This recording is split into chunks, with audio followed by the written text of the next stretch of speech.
তবে কি রাজ্যে বড় শিল্পের খরা কাটতে চলেছে?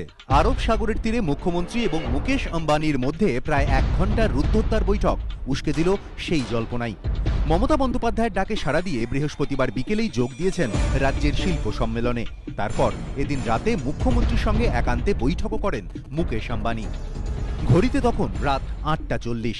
ফাইল হাতে মহারাষ্ট্র সরকারের অতিথি নিবাসে পৌঁছলেন মুকেশ আম্বানি।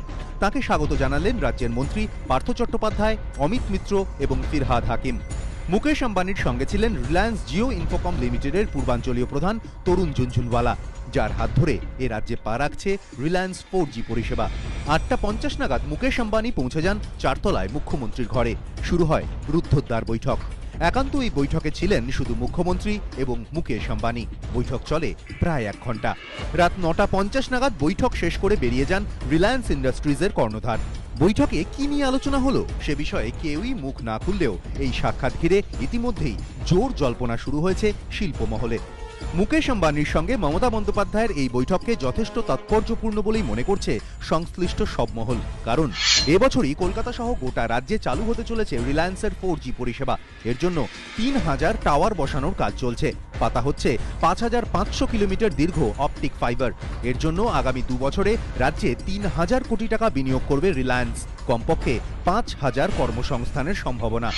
এই পরিষেবা চালুর জন্য প্রতি পদে পদে রাজ্য সরকারের সহযোগিতার প্রয়োজন রিলায়েন্সের। ফলে একান্ত আলোচনায় এই বিষয়টি অবশ্যই উঠে এসেছে বলে মনে করা হচ্ছে।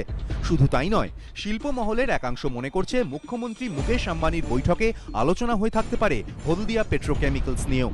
হলদিয়া পেট্রোকেমে তাদের 40% শেয়ার নিলাম করে দিতে চায় রাজ্য সরকার। শিল্প মহলের একাংশের মত, হলদিয়া পেট্রোকেমে এমন প্রযুক্তি রয়েছে তা রিলায়েন্স ইন্ডাস্ট্রিজের কাছেও নেই। তাই এই সংস্থার রাজ্যের শেয়ার কেনার জন্য ইন্ডিয়ান অয়েলের পাশাপাশি লড়াই চালাচ্ছে মুকেশ আম্বানির সংস্থাও। 4G কিংবা হলদিয়া পেট্রোকেম যা নিয়েই আলোচনা হোক না কেন, মুকেশ আম্বানির হাতে ফাইলের সারি বলে দিয়েছে তিনি এসেছিলেন প্রস্তুতি নিয়েই। দেশের সর্ববৃহৎ শিল্প সংস্থার মালিকের হাত ধরেই বাংলায় বড় শিল্পের আকালের সমাপ্তি ঘটবে কিনা তার উত্তর অবশ্য সময় দেবে। ধ্রুবজ্যোতি প্রামাণিক, এবিপি আনন্দ, মুম্বাই।